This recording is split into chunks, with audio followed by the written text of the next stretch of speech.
Ugh, Okay. So we're still talking about pit and ox and fire. This is not so with regard to ox. There is a stringency that applies to the category of ox as opposed to fire, and conversely, there is a stringency that applies to fire as opposed to ox. the Baraita elucidates the stringency that applies to the category of ox as opposed to the category of fire is that if an ox kills a Jew, the owner is liable to pay a ransom, and for killing a slave, the owner is liable to pay 30 sela. Furthermore, in such a case, once the court hears the evidence and the verdict of the ox is complete and the court rules that the ox must be killed, it is prohibited to derive any benefit from the ox. And if one transfers his ox to the care of a deaf mute, an imbecile, or a minor, wow, this is great. Wow. And it causes damage, he is liable. All of this is not so with regard to fire. And the stringency that applies to fire as opposed to ox is that one is responsible for the fire is considered forewarned from its inception, which is not so with regard to an ox. He's considered liable. So if the person was transferred to anyone else, they're not liable if Not they're anyone else, specifically people who are understandable incapable of. of What is a ransom versus 30 sella? um if it's a ransom would be like a larger amount. Okay. Like, I just wonder how large is it? I don't know.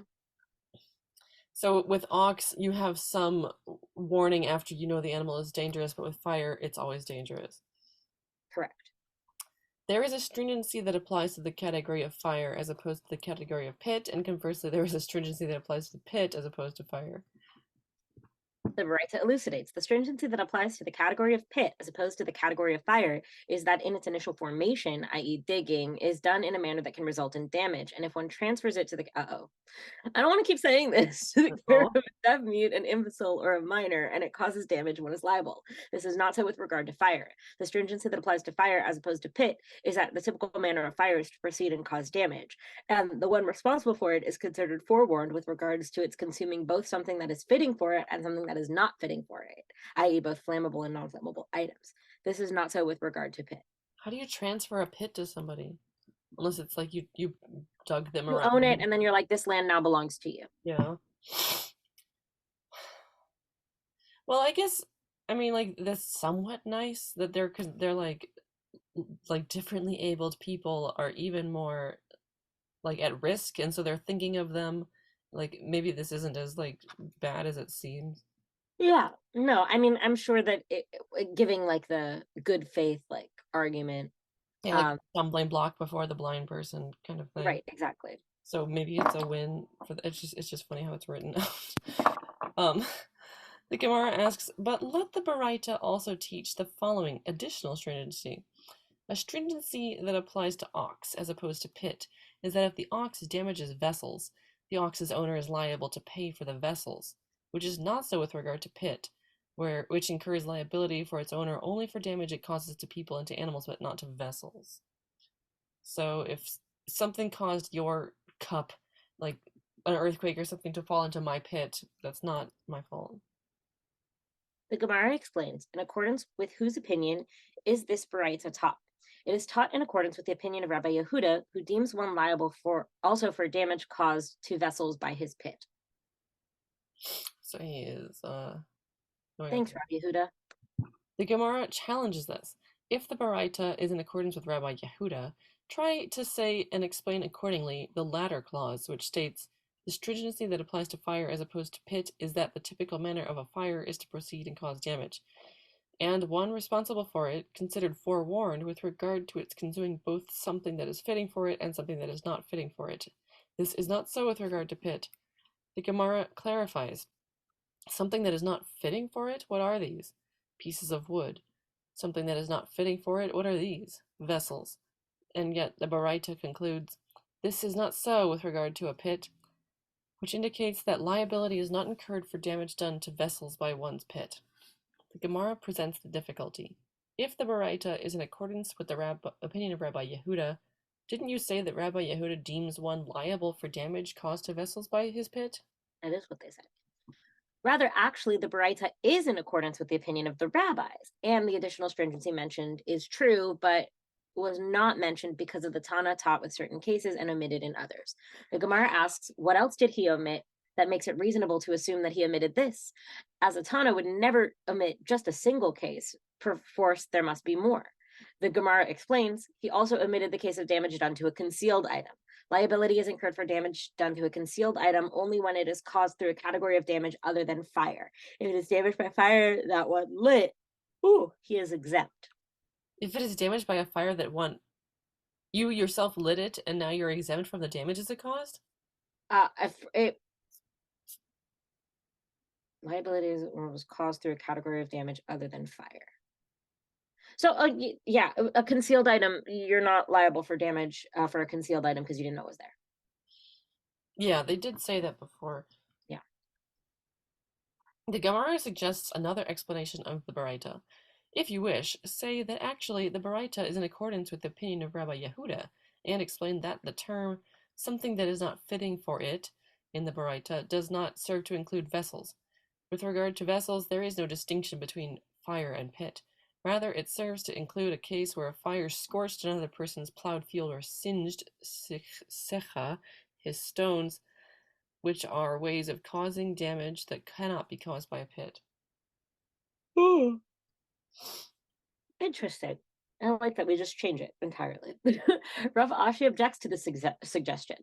If so, let the Baraita also teach the following additional stringency. A stringency that applies to ox as opposed to pit is that in the primary category of ox, one is liable if his ox damaged another's ox. That is in the category of disqualified consecrated animals, i.e., an animal set aside to be an offering that was disqualified from use and then redeemed. He is liable despite the fact that even after being redeemed, it retains a degree of sanctity. This Hmm. is not so with regard to damage caused by a pit and to a disqualified consecrated animal, as in the case he is not liable for the damage caused. It's so funny. I feel like they've already defined it well enough. Why are they still arguing about it? Rav Ashi explains his objection. Granted, if you say that the Baraita is in accordance with the opinion of the rabbis, then since the Tana omitted that case of damage done to vessels, he also omitted this case of damage done to disqualified consecrated animals. But if you say that the Baraita is in accordance with Rabbi Yehuda, what else did he omit that makes it reasonable to assume that he omitted this? Kamar answers he omitted the case of an ox that intentionally trampled on a plow field of another person in order to cause damage. Since the damage was intentional, it is included in the primary category of goring, and so one is liable. This manner of causing damage cannot be done by a pit. Agreed. The Gemara rejects this. If one claims that the Tana omitted the case of damage done to disqualified consecrated animals only due to the fact that he also omitted the case of an ox that intentionally trampled on a plow field of another person, that is not a sufficient justification. The latter case is not an additional independent omission, as it is included in that which is taught in the Baraita. The stringency that applies to fire as opposed to pit is that the typical manner of fire is to proceed and cause damage. The fact that there is no case in the category of pit corresponding to an ox that intentionally trampled on a plow field is addressed by this clause. Okay. This person tried to be too specific, and they were like, Okay. no, we already covered that. The Mishnah states, in any case in which I facilitated part of the damage it caused, I am liable for payments of restitution for damage it caused, as if I were the one who facilitated the entire damage it caused. That's the most, like, easy to understand sentence so far. Yeah. The sages taught a Baraita that elucidates the Mishnah's ruling. It's about to get more complicated. In any case in which I facilitated part of the damage it caused, I am liable for payments of restitution for damage it caused, as if I were the one who facilitated the entire damage it caused. How so? In the case of one who digs a pit to a depth of 9 handbreadths, and another person comes along and completes the digging to a depth of 10 handbreadths, the depth at which a pit, according to halakha, can cause death, only the latter individual is liable for the injuries and death caused by the pit, although the pit was already able to cause injury before the second individual deepened it. Since by deepening it, he increased its capacity to cause damage, he becomes liable for any damage it causes. Wow, okay. Okay. Really interesting. The Gemara suggests, and this is not in accordance with the opinion of Rabbi Yehuda Hanasi, as it is taught in a Baraita. In the case of one who digs a pit to a depth of 9 handbreadths, and another person comes along and completes the digging to a depth of 10 handbreadths, Only the latter individual is liable for both injuries and death caused by the pit. Rabbi Yehuda Hanasi says, with regard to death caused by the pit, the responsibility is ascribed to the latter individual. With regard to damage caused by the pit, the responsibility is ascribed to the two of them. I kind of agree with that one. Yeah. Rav Papa said the Baraita refers only to a digger's liability for death caused by a pit, and the ruling of the Baraita is unanimous. It is in accordance with the opinions of both the first Tana and Rabbi Yehuda Hanasi. Okay. So I'm assuming Rav Papa came later. Later. There are those who say that the preceding discussion took a slightly different form. The Gemara asks, shall we say that the Baraita is not in accordance with the opinion of Rabbi Yehuda Hanasi? Rav Papa answered and said, the Baraita refers only to a digger's liability for death caused by a pit, and then the ruling of the Baraita is unanimous. They just said that the conversation went differently, but the answer is the answer is the same. Rabbi Zera objects to the explanation of the Baraita that the Mishnah is referring to only one specific case. But are there no more cases? But isn't there the case of one who transferred his ox to 5 individuals in order for them to safeguard it, and one of them was negligent in his duties and the ox caused damage? Isn't the individual liable for all of the damage? This seems to be an additional example of the principle in the Mishnah that if one facilitated part of the damage caused, he is liable for payments of restitution for the damage caused, as if he were the one who facilitated the entire damage. So the Baraita should have mentioned it. Oh, like the fact that they come up with these very specific things. Did this actually happen? You know, I like don't know, the maybe. game of Balderdash, where you have like these laws where it'll be like, don't park your horse on Sundays around a telephone pole, and it's like that's like someone actually did it one time for it to become a law. Right? The Gemara rejects the possibility that the Mishnah could be referring to this case. What are those circumstances in which the negligent watchman bears full liability? If we say that without him the ox would not have been properly safeguarded because the ox was particularly strong, and it took all 5 individuals to safeguard it, it is obvious that the negligent individual is liable for all the damage. The reason is that he alone, through his negligence, caused all the damage, not just part of it. Rather, the case must be where, even without him, the ox would still have been sufficiently safeguarded. The Gemara asks, but if that is the case, what did he do by not safeguarding it? It's still safeguarded without him, so he should not be liable for even part of the damage. It is apparent then that the Mishnah is not referring to this case. I actually really get that. Yeah, that makes a lot of sense to me. Yeah. Rav Sheshet objects to the explanation of the right, said that the Mishnah is referring only to a specific case. But isn't there also the case of a fire that was left unattended by its owner and someone else augmented the fire by adding a bundle of wood to it, thereby increasing the capacity of the fire to cause damage to another's field? Even though he only increased the fire's capacity to cause damage, he is liable for any damage it causes. Seemingly, this is an additional example of the Mishnah's principle that if one facilitated part of the damage caused, he is liable for payments of restitution for the damage caused, as if he were the one who facilitated the entire damage. So the Baraita should have mentioned it. Why is this fire, though, not ox? The Gemara rejects this suggestion. What are the circumstances? If the fire would not have spread to another person's field without him adding bundles of fire, it is obvious that he alone is liable for the damage because he alone did everything that led to the damage. Rather, the case must be one where the fire would have spread even without him. The Gemara asks, but if that is the case, what did he do by adding bundles of wood? The fire would have spread without him, so he did not cause even part of the damage. It is apparent then that the Mishnah is not referring to this case. Rav Papa objects to the claim that the Baraita of the Mishnah refers only to one specific case. But isn't there also that which is taught in a Baraita with regard to the case in which 5 people were sitting on one bench and it did not break, and then one additional person came and sat upon it and broke it with his added weight? The latter individual is liable for all of the damage. And Rav Papa said, by way of clarification, that this applies to the case where the last individual to sit down was as heavy as Papa Bar Abba. Since he could have potentially broken it even on his own, he had no right to use it. In this case, even though the weight of the first 5 individuals was presumably a contributing factor in causing the damage, since the damage was ultimately caused by the additional weight of the last individual, he is liable for all of the damage. Seemingly, this is an additional example of the Mishnah's principle, and the Baraita should have mentioned it. This is so stupid. I wonder if they're laughing as they write this. Like, I'm sure. The imagination of it. The Gemara rejects this suggestion. What are the circumstances? If we say that without him, the bench would never have broken under the weight of the first 5 people, then it is obvious that the last individual is liable for all the damage, as ultimately it was his action alone that caused the damage. Rather, it must be that even without him, the bench would have broken under the weight of the first five people, and the last individual sat down just as it was about to break. The Gemara asks, but if that is the case, what did he do? Why should he be liable at all? It is apparent then that the Mishnah is not referring to this case. The Gemara explains. Ultimately, how is the Baraita cited by Rav Papa to be explained? As the Gemara explained, the ruling of the Baraita is understandable only if it is referring to a case where the bench would not have broken without him. But if that is the case, as the Gemara noted, it is obvious and therefore unnecessary to state it. That's not fair, though. Those five people contributed to it, too. Yeah, but unless the guy was as heavy as Papa Baraba. That's not fair.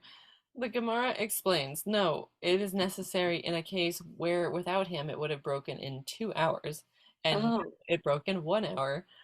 The Gemara teaches that the last individual alone is liable and not the first five, as they can say to the last individual, were it not for you, we would have said a little bit more and then stood up.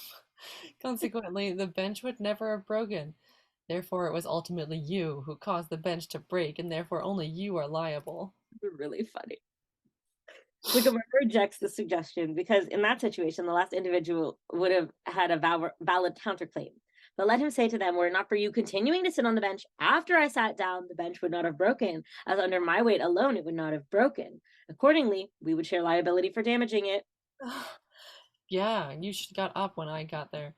The Gemara offers a different suggestion. No, it is necessary in a case where instantaneously, as he was leaning upon the other five people, the bench broke. The The Gemara Gemara asks, asks, oh, okay, you can't say that one, yeah. okay. If so, it is obvious that he alone is liable, as his action caused the damage, and the other five would not have anything to prevent it, as he was leaning upon them.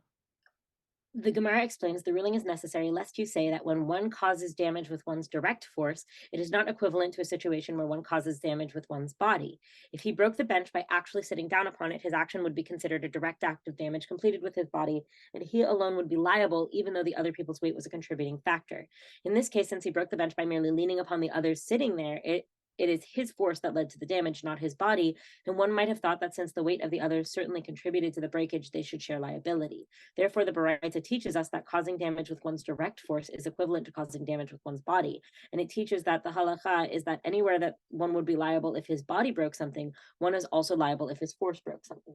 I do like that they brought that up, but I still don't know what the answer. I guess in the end, this one person is still responsible for the other five. Yeah. That's what they keep saying. The Gemara continues to consider the possibility that there are additional cases covered by the Mishnah's ruling aside from the one listed in the Baraita. And are there not more cases? But isn't there also the case of that which is taught in a Baraita? If one was beaten by 10 people with 10 sticks, whether they beat him simultaneously or one after the other, and he died, they are all exempt from liability for killing him. Rabbi Yehuda ben Betera says, where they beat him sequentially, the last individual to beat him alone is liable because he hastened his death. In this case, the other individuals contributed to the man's death, but the last one alone is liable. Why didn't the Baraita also mention this case? I don't know. Why didn't the Baraita mention this case? The Gemara explains the Baraita is not speaking of one's liability to receive the death penalty, only of one's liability to pay damages. Okay. And if you wish to say instead that the Baraita is not speaking of an issue that is the subject of a dispute, the Gemara asks, but isn't it? But didn't we uphold the case stated in the Baraita concerning a pit is the subject to a dispute, and it is not in accordance with the opinion of Rabbi Yehuda Hanasi, but of the rabbis? The Gemara explains we will interpret the Baraita to be in accordance with the opinion of the rabbis and not in accordance with the opinion of Rabbi Yehuda Hanasi. But we will not interpret it to be in accordance with the opinion of Rabbi Yehuda ben Betera and not in accordance with the opinion of the rabbis. In other words, although we will interpret the Baraita as referring to a case that is subject to a dispute, that applies only if it is in accordance with the majority of opinion in that dispute. Well, now, what was Rabbi Yehuda ben Betera versus the I don't rabbis? know. Nobody said. We didn't know before. Where they beat him. Oh, His was this, that the last one alone is. So, I don't know. That's really dumb. All 10 of them together contributed to the death, in my opinion. Yeah, only one person can have the killing blow. And so I guess that's the person that would end up, if you were doing a legal thing, like that's the person would end up with like whatever death related count, but everybody else would just have like aggravated manslaughter or something. Yes. The Mishnah teaches, in any case in which I facilitated part of the damage it caused, I am liable for payments of restitution for damage it caused, as if I were the one who facilitated the entire damage. The Gemara notes that the Mishnah does not teach I am liable for the damage it caused. Rather, I am liable for payments of restitution for damage it caused. The Hebrew terms payment of restitution and to complete share the same Hebrew word. This allows to the halacha that the payment of damages is required only in order to complete the injured party's compensation, which is already partially accounted for, as the injured party is able to recover his dead animal's current value by selling its carcass. Accordingly, the one liable for the damage is not required to pay the animal's prior value. Rather, he must pay only the difference from its value from before it was damaged and its current state. Okay. That's nice. Just like a car insurance kind of stuff. Never Yeah, had. like if I, yeah, that's nice, actually. That's the word for the damager. Okay, the Gemara notes, we already learned this, as the sages taught in a Baraita. The Mishnah uses the term payment of restitution for damage, as opposed to simply stating one is liable for the damage caused, to allude to the halacha that one who is liable must pay only for the decrease in the value of the animal. This assumes that the injured party is able to recover his animal's current value by selling the carcass. Therefore, the Mishnah teaches that the owner of the injured animal retains ownership of the animal carcass, so that if he wishes to, he may sell it and keep the proceeds. Hopefully, it's still edible, I guess. The Gemara asks, from where are these matters derived? Rabbi Ami said that, as the verse states, one who strikes an animal shall pay for it. Yeshalemena. Do not read the final word yeshalemena, meaning he shall pay for it. Rather, read it as though it were vocalized as yashlimena, meaning he shall complete it, to teach that he shall complete the injured party's compensation, which is already partially accounted for by the injured party's right to sell his animal's carcass. Okay? Rav Kahana said that this halakha is derived from here. The verse states, with regard to the case where an animal was entrusted with a paid bailee who did not fulfill his duty to safeguard it, and the animal was attacked by a wild beast, if it be torn in pieces, let him bring a witness. The torn animal he shall not pay. Rav Kahana expounds this verse to mean that he shall pay only up till the value of the torn animal, but he shall not pay for the torn animal itself. In other words, he pays only for the difference in value between the animal before it was injured and its current torn state. If the owner of the injured animal wishes to fully recover his loss, he must sell the animal carcass to keep the proceeds. Okay. Hizkiah said that this halacha is derived from here. The verse states, with regard to a person's ox that fatally gored another ox, he shall pay for an ox for the ox, and the carcass shall be his, meaning the carcass belongs to the injured party, the owner of the gored animal. And similarly, the school of Chizkiah taught in a Baraita, the verse states, and the carcass shall be his. The verse means the carcass belongs to the injured party. Do you say it belongs to the injured party, or perhaps it belongs only to the one liable for the damage? To this suggestion, you should say it could not have been that. Yeah. Yeah, we already established it belongs to the person who owned it before. The Gemara asks, what does the Baraita mean by it could not have been that? Abaye said, if it enters your mind to say that the animal carcass is the property of the one liable for the damage, let the merciful one write, he shall pay an ox for the ox, and then be silent and state no more. Why do I need to continue the verse? The verse to continue, and the carcass shall be his. Conclude from it that the carcass belongs to the injured party. Well, yeah, again, the owner, the previous owner. Yeah. The Gemara notes, and it is necessary to have multiple sources for this halacha, as if the merciful one wrote only one who strikes an animal shall pay for it. I could claim that only in the case does one have to pay for only part of the damage because it is an uncommon occurrence. But in the case of a torn animal, which is a common occurrence, I will say that his liability should not be limited to the difference in value between what the animal had been worth and the carcass, but he should pay for the entire value of the injured animal. Therefore, it is necessary to explicitly state the halakha also in this case. And if the Torah had taught us only the case of a torn animal, I could claim that because in that case I could claim that only in that case does one have to pay for part of the damage because the damage occurred by itself. It was not directly caused by the one liable for it. But in the case of one who strikes an animal, who does so by direct action, I will say that his liability should not be limited. Therefore, it is necessary to explicitly state the halakha also in that case. And if the Torah had taught us only these two cases, I could claim that only in those cases does one have to pay for only part of the damage. This is because it is an uncommon occurrence, and that one because the what? And that one because the damage occurred by itself. And that one, I And think. that one because the damage occurred by itself. Got it. But in a case where the one's ox gores another ox, of which the Torah states, and the carcass shall be his, which is a common occurrence, and the damage is considered to have been inflicted by its owner's direct action, since it was under his guard, I will say his liability should not be limited. It's just so funny.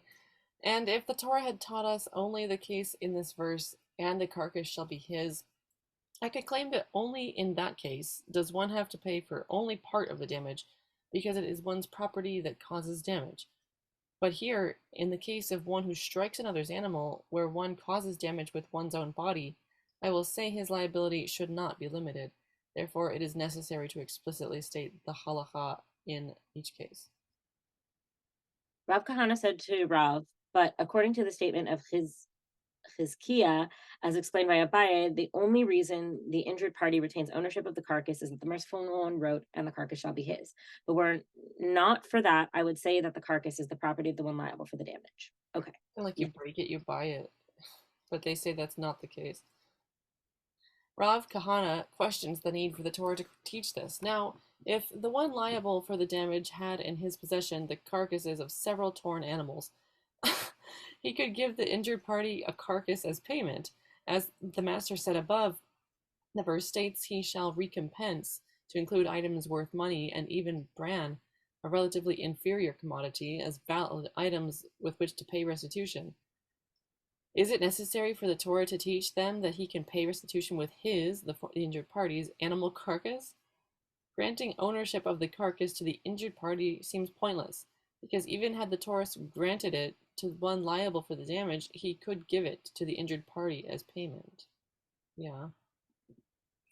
The Gemara explains, it is necessary only for the issue of who sustains the loss due to the diminishing value of the carcass between its death and when the case is brought before the court. By granting ownership of the carcass to the injured party from the moment of the animal's death, the Torah limits the damages to the difference between the value of the animal when it was alive and the value immediately after it was killed, irrespective of what happens to the carcass afterwards. Okay. Admit the damages are different. The Gemara asks, shall we say that the issue of the diminishing value of the carcass is a dispute between Tanaim? As it is taught in a Baraita, the verse states with regard to a case where an animal was entrusted with a paid bailee and was attacked by a wild beast, if it would be torn to pieces, let him bring a witness.